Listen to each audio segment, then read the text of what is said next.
What is up, everybody? Welcome back to another episode of The Building Code. I am Charley Burtwissel. And I'm Courtney Mattern. Courtney is back in the studio. We are very excited. A little insider info for you guys. We actually have not left the studio. This is our back-to-back recording here.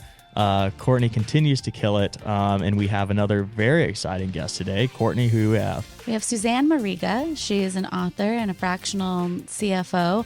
She knows numbers, she knows profitability, and it's perfect timing because this episode drops just a few weeks before the Builder Show in February in Las Vegas, and we're talking all about profitability at that conference. Yes, profit, profit, profit. That is the name of the game for this episode and name of the game for 2024. So very exciting. Courtney and I, we were talking a little bit about before this, personal finances may need a little bit of work. So we brought in the expert, not a expert, the expert in profitability. Yeah. So Here she is. Without further ado, let's get her in here. Susanne, welcome to The Building Code. We are so excited to have you today. Really appreciate you making the time to hang out with us on The Building Code. We always like to start off with just a brief introduction about you and kind of how you ended up to where you are now. Sure. Well, I'm excited to be here on the Building Code. I am a CPA. I've been practicing for over 20 years. I think there's a point that you stop counting. It was interesting because, when I first got out of school, I went straight to Chicago, straight to Arthur Andersen, to their headquarters, and joined that world of accounting and tax. And later on went to one of our competitors after. You guys probably heard of that Enron case that happened in Houston that really pivoted everybody's lives all around the world at the firm. Went to one of their competitors. And about 16 years ago, I found myself having a little girl. At the time, I was responsible for the Toronto operations with the company that I was with. And was flying, and I was probably about 7 months pregnant. I realized that I had a hard time putting that armrest down because I was so pregnant, and realized that my life was about to change, and wouldn't be able to fly every week the way that I had been flying in order to raise my daughter. And so, hence, I started our firm, our accounting firm, and as soon as she was born, and it grew tremendously. We had government contracts, we had a big small business practice. We ended up being a Goldman Sachs 10,000. We were listed in the Houston Business Journal, and we were off to the races. And so now I'm a CPA fractional CFO is what I do. So I help companies really grow profitably, understand their numbers, and scale their accounting systems to be able to make sure they're on track and identify when things go wrong. That's awesome. I think that this is going to be such a great interview. We typically, and I don't want to just lump everyone into one category, but a lot of contractors that we talk to on here have been in the construction industry for a very, very long time, maybe family businesses. They're coming up, they're trying to make it more efficient and develop processes and things like that, and are just incredible builders, but are trying to figure out the business side of things. I don't know if we've ever had someone on the business side of things trying to relate back to the construction world, so I think it's going to be a really interesting point of view that we haven't specifically had before. The other thing that I just want to call out, because if people are watching on video, they probably see the book behind you. You're the author of Profit First for Minority Business Enterprises. I would love to just hear a little bit more about that and how it could be beneficial for our listeners, because I'm sure they're intrigued by your beautiful background behind you. Thank you. So this was like one of my life projects, and it's actually part of the Profit First family. And Profit First is a book that was written by Mike Michalowicz. And this one, even though it's for minority businesses, I've had people that are not minorities that say, oh my gosh, this is a great book, especially the tax section. They love this book.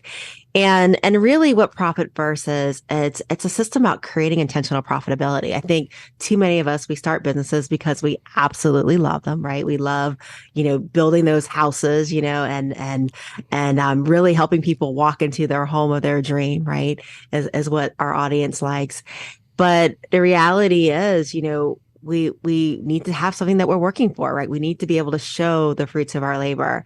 And as a tax accountant, I remember some of my first clients, they would come in with their shoe boxes and you could see the anxiety on their face. And they were like, so how much do I owe?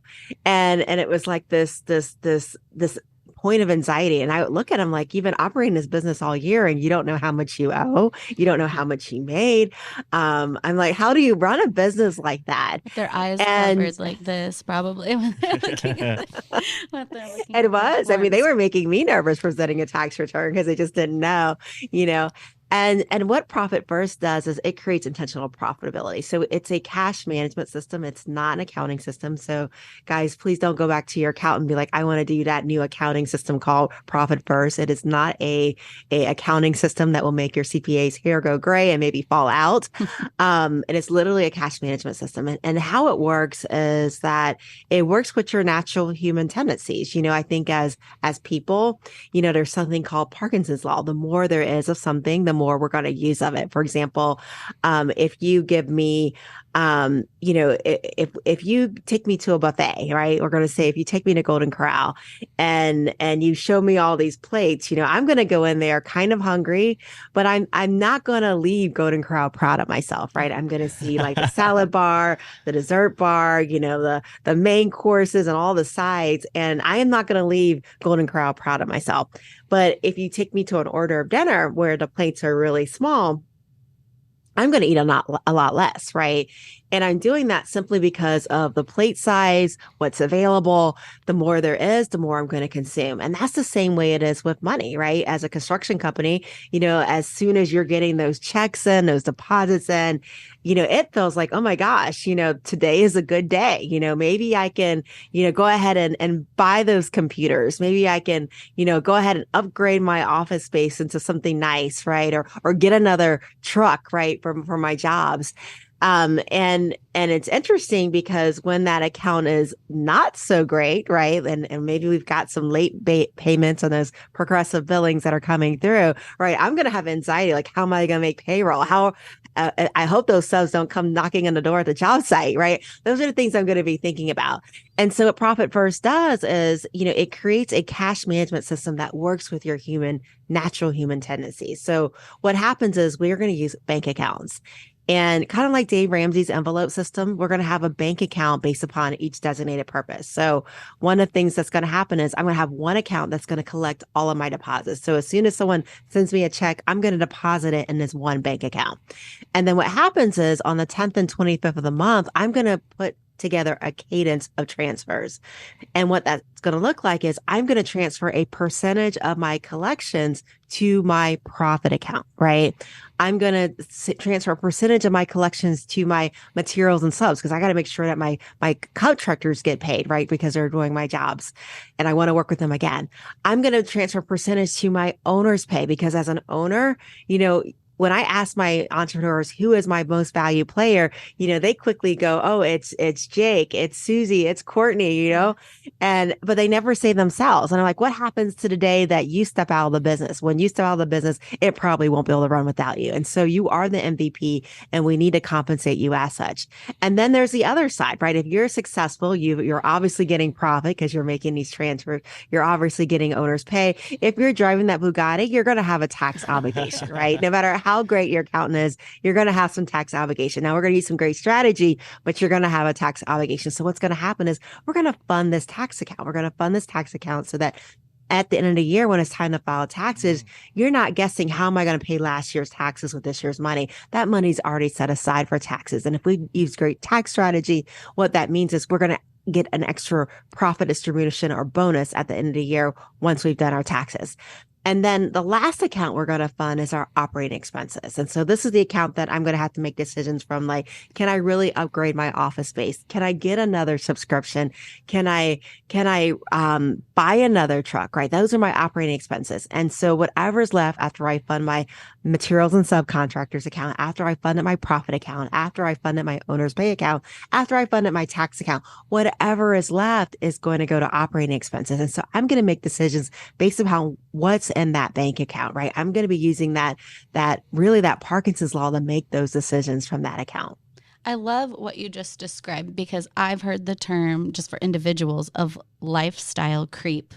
And it sounds like you've worked with businesses that have lifestyle creep where they start making more money and they just keep spending it before they've designated where it should go for the future of their company. Is that what you Pretty. see, that they just make irresponsible decisions and just they upgrade, upgrade, upgrade? And it's very easy to get into a new habit, right? New level, new devil, new opportunities, more spend. And the one thing that I like about Profit First is you can have profitability and no matter what's happening in the economy, right? So an economy that's booming, you're going to have profitability. An economy that things are tighter, where you have to make different decisions, you can still be profitable, right? Because we are transferring a percentage of our collections into our profit account, into our owner's pay account, into our tax account, right? So no matter what's happening, we can still be profitable no matter what's going on in the economy. But what's different is, a lot of times when I ask business owners, how do they make decisions? They don't want to answer the question. And they don't want to answer the question because they know that they're checking their bank account every single day to see what that balance is. When it comes to like hiring somebody, do we have money to hire somebody? Do we have money to buy new equipment? They're looking at that bank account, right? And if it's a big balance day, it's a good day. If it's a low balance day, I'm thinking about how am I going to make payroll next week, right? And so really they're working with their natural tendency from that standpoint. And they're working with that system to create that intentional profitability and stay within that budget of what cash is available. Gosh, I'm personally getting fired up. I'm like, I'm going to go home. I'm going to like I'm sit gonna down and open set up my, 8 bank accounts. yeah, exactly. I'm going to pull out my Excel, get my personal budget going again here and set the tax account up. Like, yeah. So thank you for, for 5 minutes into the interview here. And I'm already just like, this is a great one. Well, I think what you said too that sticks out is that no matter what's happening with the economy in the next 2 years, looking out ahead, this episode drops around right, we'll be just leading into the International Builder Show in Las Vegas. It's a new year. Everybody is excited about what they can do with their business, but there is uncertainty in the next couple of years. There's elections, what's happening with the economy, with materials, with shortages. But what you're saying is there's a system to ensure that you're profitable no matter what is happening outside, the walls of your business. Exactly. And, it's interesting because you can really monitor those ratios. So like when I'm looking at allocating to that bank account, my materials and subcontractors account, right, which is what I'm using to pay my contractors or buy materials for the projects that I'm building, right? If I'm seeing that percentage is going up, like we had during the 2020 years, right? When lumber was short, I'm looking at, okay, I see that my mats and subs account is requiring more than what I'm putting in it. And now I'm able to detect inflation that's happening, right? And so although I have a great accounting system, if I get a little bit behind, I can still see where that tightness is happening and really be able to monitor what's happening in my finances. Yeah, that's awesome. Question I'm kind of curious about before we get too much further is, are you working with, you clearly know your stuff when talking about the construction industry. Are you working with a lot of contractors specifically, or do you have a wide range of kind of industries you work with? So, I've never been one that could want to niche in any particular area, but I do work with a lot of contractors. I've actually taught for the New York Economic Development Council, their construction companies that are part of that. So I know construction pretty well.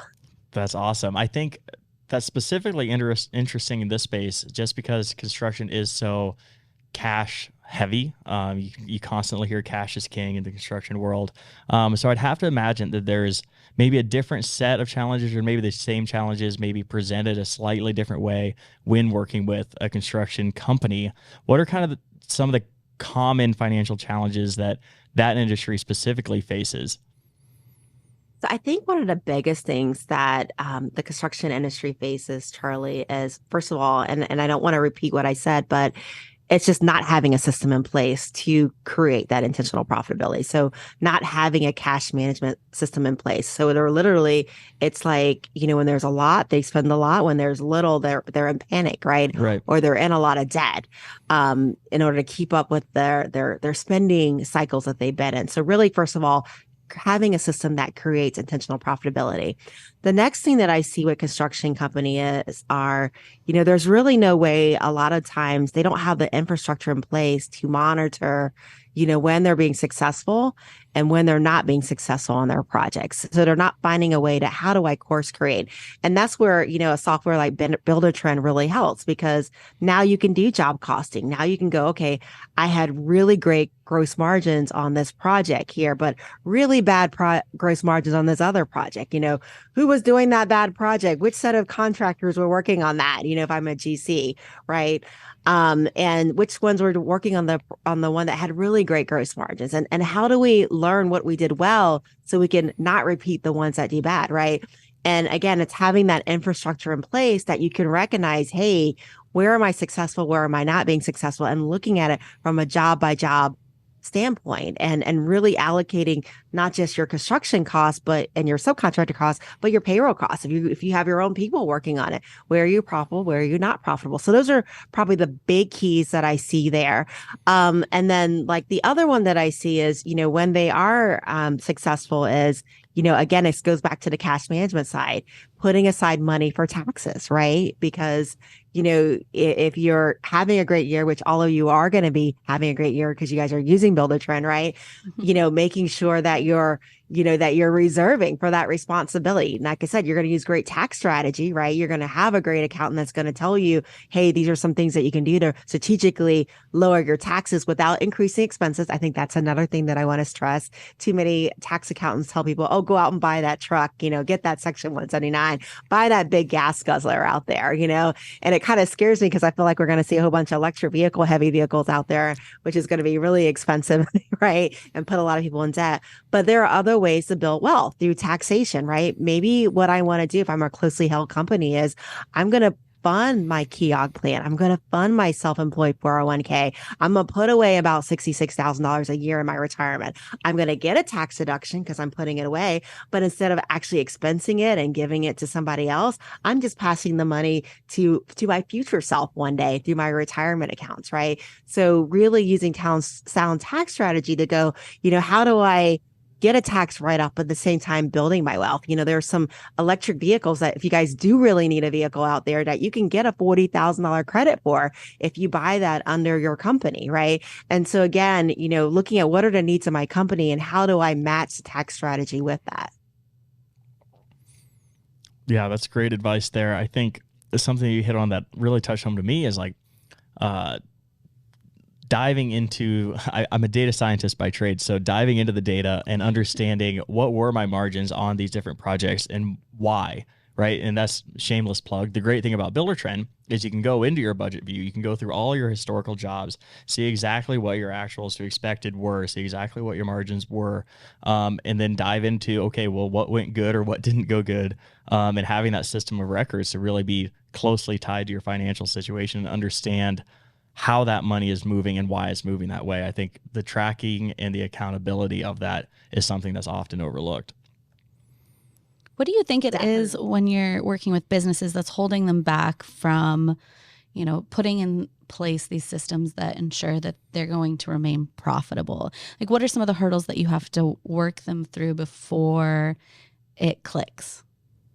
So I think the first thing is that businesses have different needs depending on the stage of their business. If you're just starting out, right, and you don't have a lot of different jobs that are going on, your needs are going to be very different, right? You can maybe outsource that accounting, but as you grow and you're scaling and you've got multiple projects going on, you've got millions of dollars in contracts, right? You're going to have the systems in place to really bring that data to you so that you can analyze and see what's going on, because you're not going to be at every job site. You're not going to be ordering every lumber order, right? You're going to really be needing to look at it holistically and be able to report pretty quickly.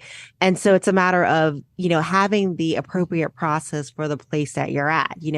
I'm a fractional CFO. I usually come in when companies are above 7 figures, anywhere from, about 1.5 million to 50 million is typically where I come in. And we're helping them put in those systems in place. Like if you at that point, you're probably too big to have an outsourced accounting firm at that point. It's time to start building that internal structure. It's time to bring in that in-house bookkeeper, maybe that accountant, and train and put in those systems in place so that you can actually be able to do progress billing, see where you're at on different jobs, look at job profitability, that type of thing, versus waiting on pins and needles to the end of the month, to the end of next month to get your financials so that you can see how you did. Yeah, I think that's this is already just an incredible podcast interview. I'm loving it so far. Well, a question that I have that I'm curious to hear your thoughts on is like construction specifically is typically really competitive from a pricing standpoint. What advice do you have for contractors to kind of weigh the balance of being highly profitable, but also being competitive with pricing, as well as, I guess, customer satisfaction on top of that, and kind of finding that sweet spot? That's an interesting question, Charlie, because every industry is highly competitive. You can even say that accountants are highly competitive, right? Grocery stores are highly competitive. And I'll tell you this, you are in a highly competitive field until you're not, right? And really, I always tell my clients that, your pricing is no more than your own self-evaluation of your worth, right? And it's up to you to create that blue ocean. I always tell people, take that, you don't have to get sophisticated. Take that iPhone or that Google Android phone and walk around your house that you just built and go, this is what I did. And this is the couple that's going to be moving into this. And I am so excited about this project because this is how this house is going to change my client's life. Right. And really match what you're doing with your personality so that their consumers can really match who you are, right? Give them a reason to buy specifically from you. If you're the person that does the best of this, the crown molding or whatever your specialty is, you need to show that this is why you are the best, how you do it. And so really it's about differentiation and really giving your market a reason to buy from you. Because like I said, you're in a red ocean until you're not. I know you mentioned at the top of the interview, your book is specifically advice for minority-owned businesses. And though you coach all types of business, I don't want to discount that aspect of your career, because digging into your website, you are just amazing. You're the first in your family to go to college, the first to write a book, the first to work at a top 4 firm. Why is this topic important? Because minority-owned businesses are quickly growing, and especially in the construction zone. Like, what skills did they need to set them apart on an unlevel playing field? This is a great question, and I was really passionate about this book because, because I feel like as a first-generation entrepreneur, and as many minority businesses are, we just don't know what we don't know, right?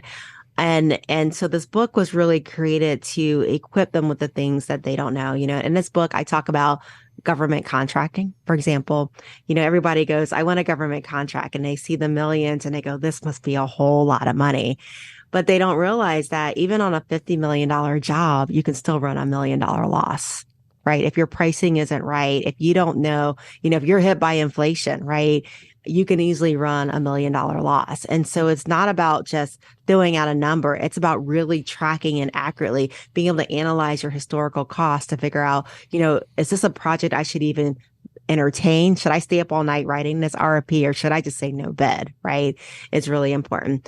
I talk about tax strategy. Again, a lot of people, you don't know what you don't know. They're going out and buying trucks when they should be putting away and funding their 401ks, right? Even creating a pension plan if you're a closely held company.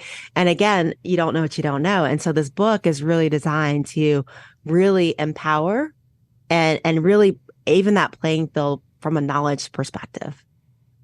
Gosh, I love that. I think that a lot of the things that you're saying are going to hit home really close to our listeners in the industry and outside of the industry as well too, because everything that you said is applicable no matter what. So as Courtney said, this is going to get released around February. Q1, still time to get your planning in for the year. So for people maybe brand new to this, flying by the seat of their pants for a long time, have been successful, they're listening to this, is hitting home, they're like, okay, I need to get a process in place. What are kind of like ABC steps that they should take to start developing and start thinking in this sort of manner? Other than obviously go out and buy your Profit First book. Yeah. That's step one. After that. Definitely. I love your step one. Definitely go out and buy the book, Profit First for Minority Business Enterprises. No matter who you are, buy the book. But, I think that every journey starts with understanding your why. And, I know that, that's the Simon Sinek book, but, you have to know what you are working for at the end of the day, because, if you allow life to create your path, life will create your path, right? Somebody else will set your agenda and create where you go. And so I think as business owners, okay, I love my business, but where do I want to be in 10 years from now? When I retire, how do I want to live? Do I want to live rent free because I paid off my house, right? Do I want to be able to retire one day? And I think most of us would say, yes, we do. And so knowing those things, where I want to end up, that's how you really create that journey to get where you're going, right? We start with X and then we create that way to get to X. And the next thing is, from a profit first standpoint, I have some recommended percentages that a healthy company should be at based upon a study that was done by Profit First professionals. And you can get that by going to profitmap.co and downloading that. But, you don't have to start off there. It's the small shifts that will guarantee your success. So start with 1%. Start with 1% allocation for profit. If that's where you're starting, that's where you start. How do you get to $1 million? $1 at a time, right? And so start with a 1% allocation and just build it from there. The next quarter, go to 2. The next quarter after that, go to 3, and just keep building your percentages until you reach those goals of what a healthy company looks like. So that's the next thing that I would say with that. And 3, look at where you're at for your stage of business and get the right help that you need, right? From an accounting standpoint, a tax standpoint, to make sure that, you don't pay more than you have to pay, and that you have the right system in place that's going to take you to that next level. What I'm hearing is a message too of think about your future self. I thought is interesting. So many examples. You say, fund your 401k, pay yourself a salary. These things of these business owners, those seem so simple, but they might not be thinking about their future self and what they want for their self, or have empathy for, who they are going to be in 10 years. It seems so simple, but if they think about where they want to be, that could be just a mindset shift that leads to profits. Absolutely. It starts with the end, right? It starts with the end, and then everything else is just creating the path to get there. I know off that point, Courtney, we had, I can't remember who specifically it was. It may have been Russ Stevens. We talked similar sort of conversation, but he said that a lot of times people almost don't want to believe that they can do that. They can be more profitable. They can plan ahead, because they've gone at it for so long without doing that it almost seems like they wasted time. So they want to say that, no, this is the only way that we can do it. There's no better way. And it's like a mindset switch to be like, there is a better way. You can improve, and you haven't wasted time. You've built a very successful business, but just because you've gotten to this point doesn't mean that you can't go to your next point, right, with the same mindset. Yeah, nothing changes if nothing changes. So like what worked for you to get here isn't what's necessarily going to work to get there. So if you've been, covering your eyes, looking at your Excel sheets and just hoping, like I'm going to be able to fund my next project, hopefully the cash flow is positive, that might not get you to where you need to be in 2024. You can bring your hands down and take a hard look at your finances for your business. Cool. Well, we are getting close on time. Thank you so much for joining us today. We will definitely link. What'd you say one more time? It was profitmath.co. What was the?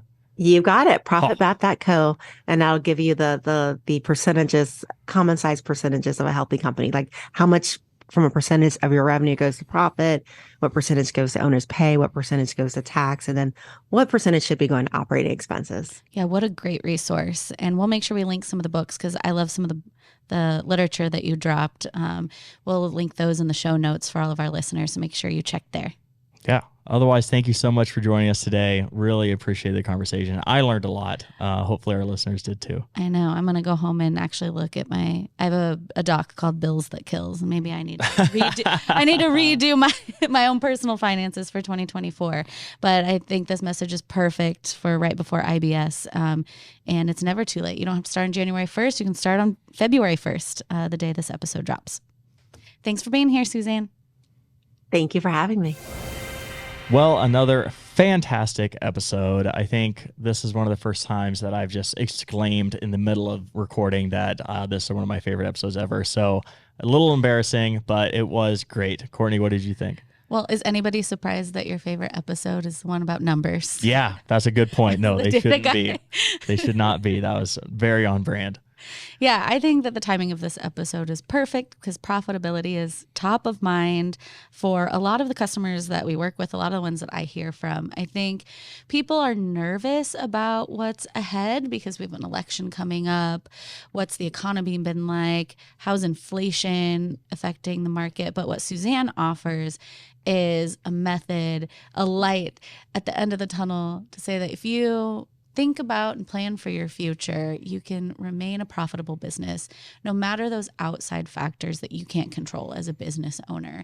And I think that's a really comforting message heading into this year. I know a lot of builders are bullish on it, but those businesses that set themselves apart are going to be the ones who are making sure that they're investing in their future and that they're here for the long run. Yeah, I mean, calming message for sure. And also, maybe this is just me personally, but also a little scary because it's like, oh, wait, I am accountable for my finances, my profitability, even personally outside of a business. It's like, I can control this. Like, I think a lot of times, and again, speaking solely for myself, it's kind of like, it's nice to have that built-in excuse of like, oh, well, I don't know what's going to happen. And Susanne was saying, no, you can plan for it and you can make sure that you continue to be profitable during uncertain times. So it's definitely a bit of a mindset switch, I think. But if done right, can be quite literally life-changing. Yeah, I think about the comparison. We did a data report after the pandemic, after 2020 here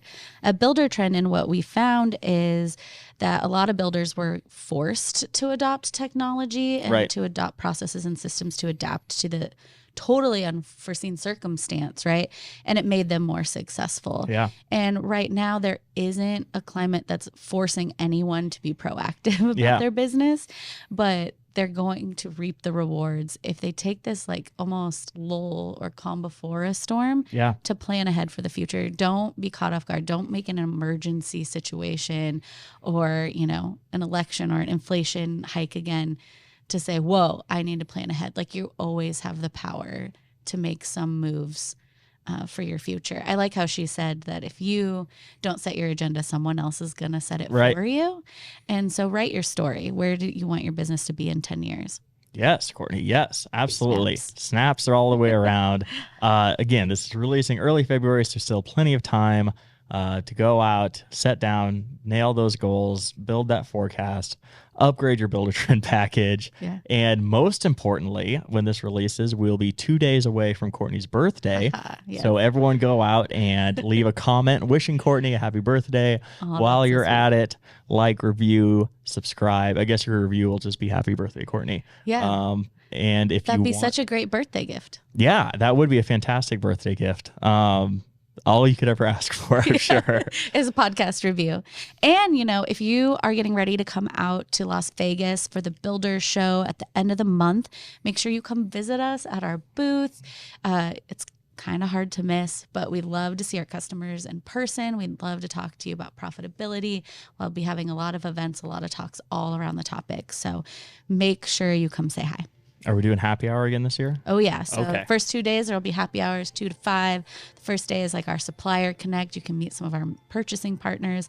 And the second day is meet the pros. So we're inviting out. Yeah, this is probably the first time like people will hear about it. But we're inviting out all of our favorite influencers, people like Brad Levitt, Joe Christensen, Meg Billings, who I mentioned. Zach Witovich. Zach Witovich will be there. You can get an autograph. But come connect. Come meet the people behind the the software. We love to see you. See, this is why you always have to listen until the very end of the episode, because you never know what nuggets Courtney might drop right before we sign off. We'll give you some surprises and some sneak peeks. So. I love it. Well, thank you as always for tuning in. Until next time, I'm Charley Birtwistle. I'm Courtney Mattern. And we'll see you soon. Thanks for watching the video. Remember to subscribe to our YouTube channel for exclusive content brought to you by Buildertrend.